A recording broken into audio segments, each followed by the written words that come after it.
ओम नमो भगवते वासुदेवाय।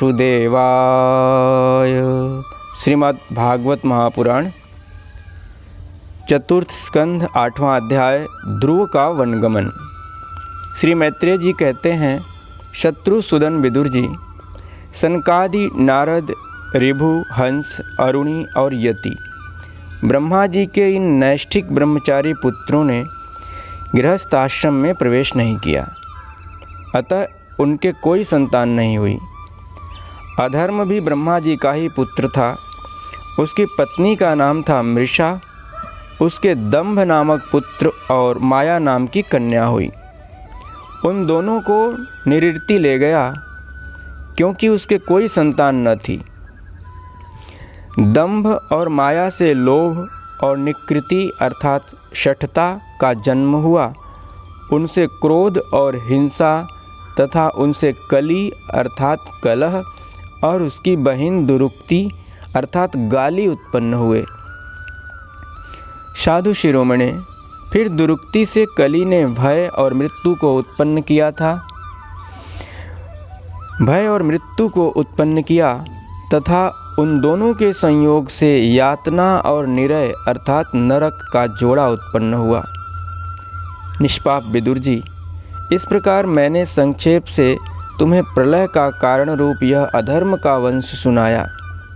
यह अधर्म का त्याग कराकर पुण्य संपादन में हेतु बनता है। अतएव इसका वर्णन 3 बार सुनकर मनुष्य अपने मन की मलिनता दूर कर देता है। हे कुरुनंदन, अब मैं श्री हरि के अंश ब्रह्मा जी के अंश से उत्पन्न हुए पवित्र कीर्ति महाराज स्वयंभू मनु के पुत्रों के वंश का वर्णन करता हूँ। महारानी शतरूपा और उनके पति स्वयंभू मनु से प्रियव्रत और उत्तानपाद ये 2 पुत्र हुए। भगवान वासुदेव की कला से उत्पन्न होने के कारण ये दोनों संसार की रक्षा में तत्पर रहते थे। उत्तानपाद के सुनीति और सुरुचि नाम की 2 पत्नियां थीं। उनमें सुरुचि राजा को अधिक प्रिय थी। सुनीति, जिसका पुत्र ध्रुव था, उन्हें वैसी प्रिय नहीं थी। एक दिन राजा उत्तानपाद सुरुचि के पुत्र उत्तम को गोद में बिठाकर प्यार कर रहे थे। उसी समय ध्रुव ने भी गोद में बैठना चाहा, परंतु राजा ने उसका स्वागत नहीं किया। उस समय घमंड से भरी हुई सुरुचि ने अपनी सौत के पुत्र ध्रुव को महाराज की गोद में आने का यत्न करते देख उनके सामने ही उससे डाह भरे शब्दों में कहा, बच्चे, तू राज सिंहासन पर बैठने का अधिकारी नहीं है। तू भी राजा का ही बेटा है। इससे क्या हुआ? तुझको मैंने तो अपनी कोख में नहीं धारण किया। तू अभी नादान है।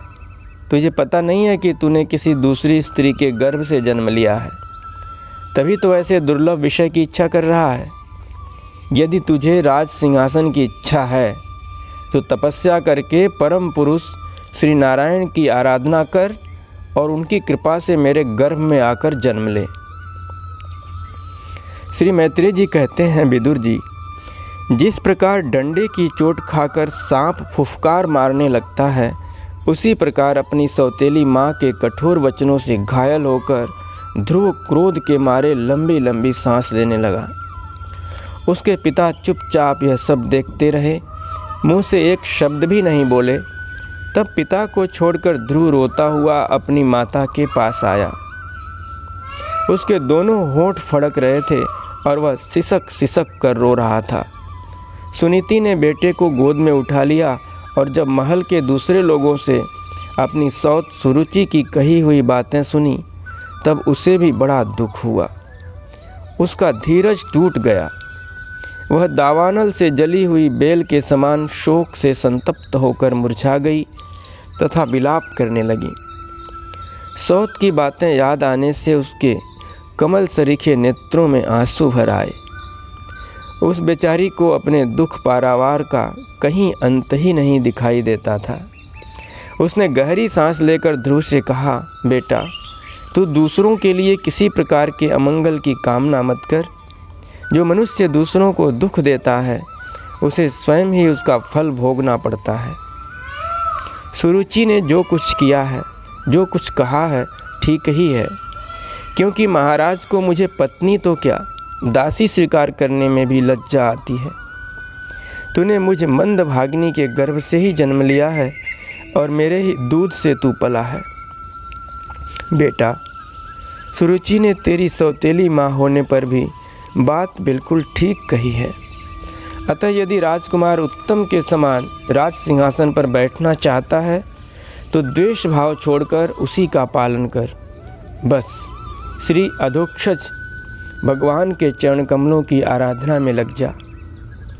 संसार का पालन करने के लिए सत्वगुण को अंगीकार करने वाले उन श्री हरि के चरणों की आराधना करने से ही तेरे परदादा श्री ब्रह्मा जी को वह सर्वश्रेष्ठ पद प्राप्त हुआ है जो मन और प्राणों को जीतने वाले मुनियों के द्वारा भी वंदनीय है। इसी प्रकार तेरे दादा स्वयंभू मनु ने भी बड़ी बड़ी दक्षिणाओं वाले यज्ञों के द्वारा अनन्य भाव से उन्हीं भगवान की आराधना की थी। तभी उन्हें दूसरों के लिए अति दुर्लभ लौकिक, अलौकिक तथा मोक्ष सुख की प्राप्ति हुई। बेटा, तू भी उन भक्त वत्सल श्री भगवान का ही आश्रय ले।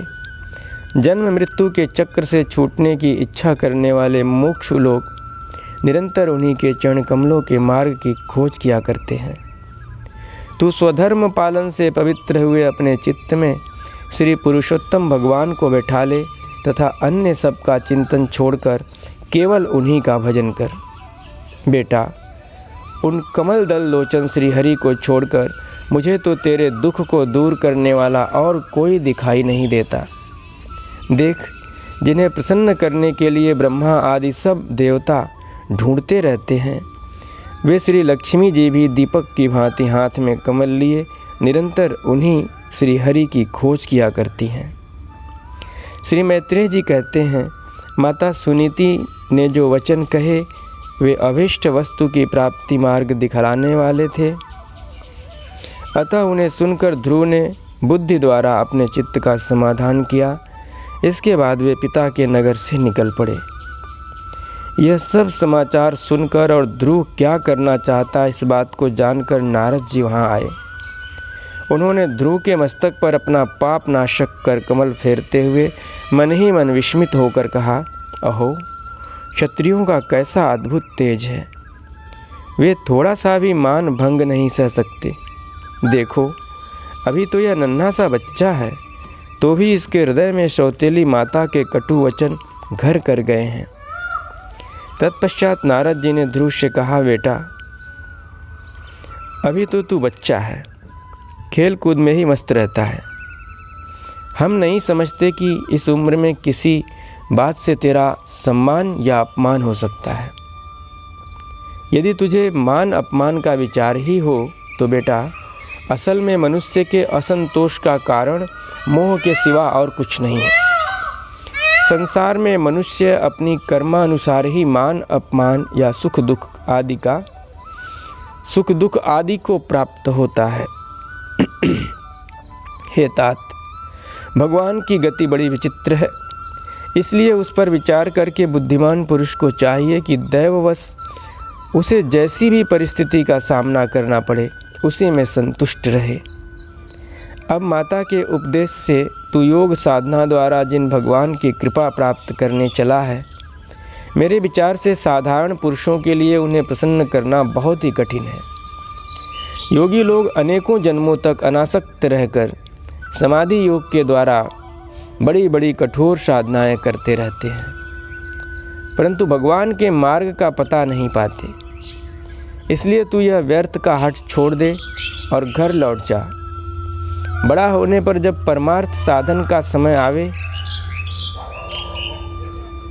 तब उसके लिए प्रयत्न कर लेना। विधाता के विधान के अनुसार सुख दुख जो कुछ भी प्राप्त हो उसी में चित्त को संतुष्ट रखना चाहिए। यूँ करने वाला पुरुष मोहमय संसार से पार हो जाता है। मनुष्य को चाहिए कि अपने से अधिक गुणवान को देखकर प्रसन्न हो, जो कम गुण वाला हो उस पर दया करे और जो अपने समान गुण वाला हो उससे मित्रता का भाव रखे। यूँ करने से उसे दुख कभी नहीं दबा सकते। ध्रुव ने कहा, भगवान, सुख दुख से जिनका चित्त चंचल हो जाता है, उन लोगों के लिए आपने कृपा करके शांति का यह बहुत अच्छा उपाय बतलाया, परंतु मुझ जैसे अज्ञानियों की दृष्टि यहाँ तक नहीं पहुँच पाती। इनके सिवा मुझे घोर क्षत्रिय स्वभाव प्राप्त हुआ है, अतएव मुझ में विनय का प्राय अभाव है। सुरुचि ने अपने कटु वचन रूपी बाणों से मेरे हृदय को विदीर्ण कर डाला है, इसलिए उसमें आपका यह उपदेश नहीं ठहर पाता। हे ब्राह्मण, मैं उस पद पर अधिकार करना चाहता हूँ जो त्रिलोकी में सबसे श्रेष्ठ है तथा जिस पर मेरे बाप दादे और दूसरे कोई भी आरूढ़ नहीं हो सके हैं। आप मुझे उसी की प्राप्ति का कोई अच्छा सा मार्ग बताइए। आप भगवान ब्रह्मा जी के पुत्र हैं और संसार के कल्याण के लिए ही वीणा बजाते सूर्य की भांति त्रिलोकी में विचरा करते हैं। श्री मैत्रेय जी कहते हैं, ध्रुव की बात सुनकर भगवान नारद जी बड़े प्रसन्न हुए और उस पर कृपा करके इस प्रकार सदुपदेश देने लगे। श्री नारद जी ने कहा, बेटा, तेरी माता सुनीति ने तुझे जो कुछ बताया है वही तेरे लिए परम कल्याण का मार्ग है। भगवान वासुदेव ही वह उपाय है, इसलिए तू चित्त लगाकर उन्हीं का भजन कर। जिस पुरुष को अपने लिए धर्म, अर्थ, काम और मोक्ष रूप पुरुषार्थ की अभिलाषा हो, उसके लिए उनकी प्राप्ति का उपाय एकमात्र श्री हरि के चरणों का सेवन ही है। बेटा, तेरा कल्याण होगा। अब तू श्री यमुना जी के तटवर्ती परम पवित्र मधुबन को जा। वहाँ श्री हरि का नित्य निवास है। वहाँ श्री कालिंदी जी के निर्मल जल में तीनों समय स्नान करके नित्य कर्म से निवृत्त हो यथाविधि आसन बिछाकर स्थिर भाव से बैठना। फिर रेचक, पूरक और कुंभक 3 प्रकार के प्राणायाम से धीरे धीरे मन और इंद्रिय के दोषों को दूर कर धैर्य युक्त मन से परम गुरु श्री भगवान का इस प्रकार ध्यान करना। भगवान के नेत्र और मुख निरंतर प्रसन्न रहते हैं। उन्हें देखने से ऐसा मालूम होता है कि वे प्रसन्नतापूर्वक भक्त को वर देने के लिए उद्यत हैं। उनकी नासिका, भौहें और कपोल बड़े ही सुहावने हैं। वे सभी देवताओं में परम सुंदर हैं। उनकी तरुण अवस्था है। सभी अंग बड़े सुडौल हैं। लाल लाल होंठ और रत्नारे नेत्र हैं। वे प्रणत जनों को आश्रय देने वाले, अपार सुखदायक, शरणागत वत्सल और दया के समुद्र हैं। उनके वक्षस्थल में श्रीवत्स का चिन्ह है। उनका शरीर सजल जलधर के समान श्याम वर्ण है। वे परम पुरुष श्याम सुंदर गले में बनमाला धारण किए हुए हैं और उनकी 4 भुजाओं में शंख, चक्र, गदा एवं पद्म सुशोभित हैं। उनके अंग प्रत्यंग किरीट, कुंडल, केयूर और कंकण आदि आभूषणों से विभूषित हैं। गला कौस्तुभ मणि की शोभा बढ़ा रहा है तथा शरीर में रेशमी पीतांबर है।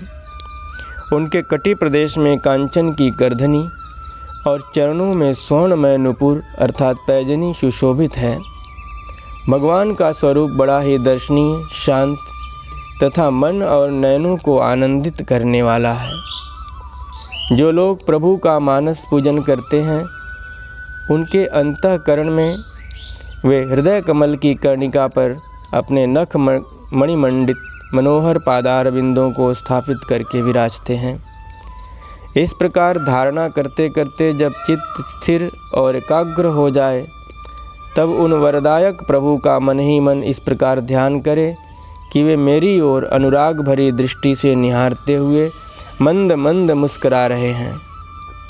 भगवान की मंगलमयी मूर्ति का इस प्रकार निरंतर ध्यान करने से मन शीघ्र ही परमानंद में डूबकर तल्लीन हो जाता है और फिर वहाँ से लौटता नहीं।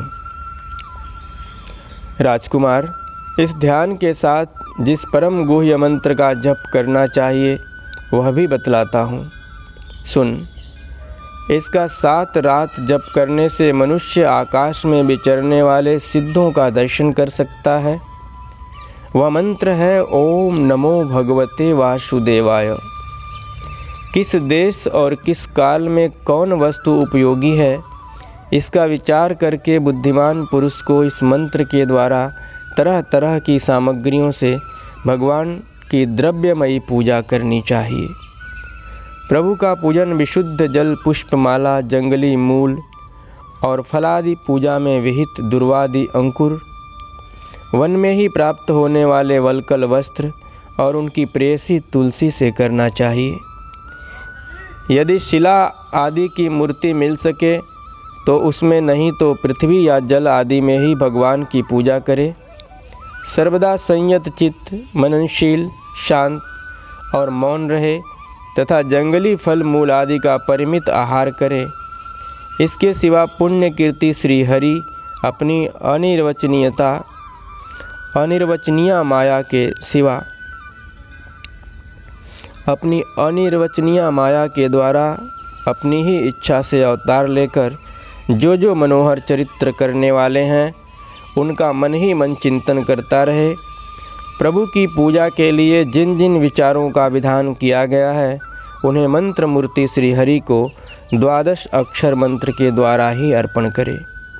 इस प्रकार जब हृदय स्थित हरि का मन, वाणी और शरीर से भक्तिपूर्वक पूजन किया जाता है, तब वे निश्चल भाव से भली भांति भजन करने वाले अपने भक्तों के भाव को बढ़ा देते हैं और उन्हें उनकी इच्छा के अनुसार धर्म, अर्थ, काम अथवा मोक्ष रूप कल्याण प्रदान करते हैं।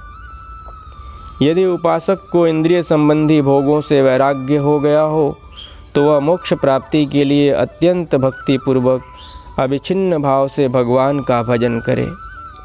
श्री नारद जी से इस प्रकार उपदेश पाकर राजकुमार ध्रुव ने परिक्रमा करके उन्हें प्रणाम किया।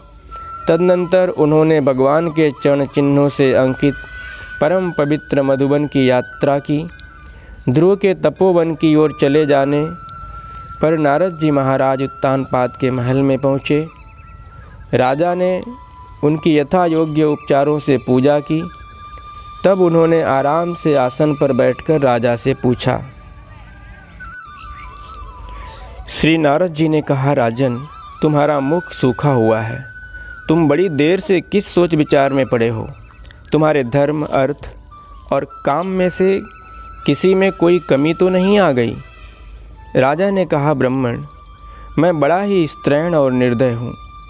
हाय, मैंने अपने 5 वर्ष के नन्हे से बच्चे को उसकी माता के साथ घर से निकाल दिया। मुनिवर, वह बड़ा ही बुद्धिमान था। उसका कमल सा मुख भूख से कुम्हला गया होगा। वह थक कर कहीं रास्ते में पड़ गया होगा। हे ब्राह्मण, उस असहाय बच्चे को वन में कहीं भेड़िए न खा जाएं। अहो, मैं कैसा स्त्री का गुलाम हूँ। मेरी कुटिलता तो देखिए।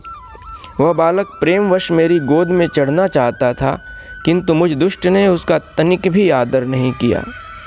श्री नारद जी ने कहा, राजन, तुम अपने बालक की चिंता मत करो। उसके रक्षक भगवान हैं। तुम्हें उसके प्रभाव का पता नहीं है। उसका यश सारे जगत में फैल रहा है। वह बालक बड़ा समर्थ है। जिस काम को बड़े बड़े लोकपाल भी नहीं कर सके, उसे पूरा करके वह शीघ्र ही तुम्हारे पास लौट आएगा। उसके कारण तुम्हारा यश भी बहुत बढ़ेगा। श्री मैत्रेय जी कहते हैं, देवर्षि नारद जी की बात सुनकर महाराज उत्तानपाद राजपाट की ओर से उदासीन होकर निरंतर पुत्र की ही चिंता में रहने लगे। इधर ध्रुव जी ने मधुबन में पहुंचकर यमुना जी में स्नान किया और उस रात पवित्रतापूर्वक उपवास करके श्री नारद जी के उपदेशानुसार एकाग्र चित्त से परम पुरुष श्री नारायण की उपासना आरंभ कर दी। उन्होंने 3-3 रात्रि के अंतर से शरीर निर्वाह के लिए केवल कैथ और बेर के फल खाकर श्री हरि की उपासना करते हुए 1 मास व्यतीत किया। दूसरे महीने में उन्होंने 6-6 दिन के पीछे सूखे घास और पत्ते खाकर भगवान का भजन किया। तीसरा महीना 9-9 दिन पर केवल जल पीकर समाधि योग के द्वारा श्री हरि की आराधना करते हुए बिताया। चौथे महीने में उन्होंने श्वास को जीतकर 12-12 दिन के बाद केवल वायु पीकर ध्यान योग द्वारा भगवान की आराधना की। 5वां मास लगने पर राजकुमार ध्रुव श्वास को जीतकर परब्रह्म का चिंतन करते हुए एक पैर से खंभे के समान निश्चल भाव से खड़े हो गए। उस समय उन्होंने शब्द आदि विषय और इंद्रियों के नियामक अपने मन को सब ओर से खींच लिया तथा हृदय स्थित हरि के स्वरूप का चिंतन करते हुए चित्त को किसी दूसरी ओर न जाने दिया। जिस समय उन्होंने महद आदि संपूर्ण तत्वों के आधार तथा प्रकृति और पुरुष के भी अधीश्वर परब्रह्म की धारणा की, उस समय उनके तेज को न सह सकने के कारण तीनों लोक कांप उठे। जब राजकुमार ध्रुव एक पैर से खड़े हुए तब उनके अंगूठे से दबकर आधी पृथ्वी इस प्रकार झुक गई जैसे किसी गजराज के चढ़ जाने पर नाव पद पद पर दाईं बाईं ओर डगमगाने लगती है। ध्रुव जी अपने इंद्रिय द्वार तथा प्राणों को रोककर अनन्य बुद्धि से विश्वात्मा श्री हरि का ध्यान करने लगे। इस प्रकार उनकी समष्टि प्राण से अभिन्नता हो जाने के कारण सभी जीवों का श्वास प्रश्वास रुक गया। इससे समस्त लोक और लोकपालों को बड़ी पीड़ा हुई और वे सब घबराकर श्री हरि की शरण में गए। देवताओं ने कहा, भगवान, समस्त स्थावर जंगम जीवों के शरीरों का प्राण एक साथ ही रुक गया है। ऐसा तो हमने पहले कभी अनुभव नहीं किया। आप शरणागतों की रक्षा करने वाले हैं। अपनी शरण में आए हुए हम लोगों को इस दुख से छुड़ाइए। श्री भगवान ने कहा, देवताओं, तुम डरो मत। उत्तानपाद के पुत्र ध्रुव ने अपने चित्त को मुझ विश्वात्मा में लीन कर दिया है। इस समय मेरे साथ उसकी अभेद धारणा सिद्ध हो गई है। इसी से उसके प्राण निरोध से तुम सबका प्राण भी रुक गया है। अब तुम अपने अपने लोकों को जाओ।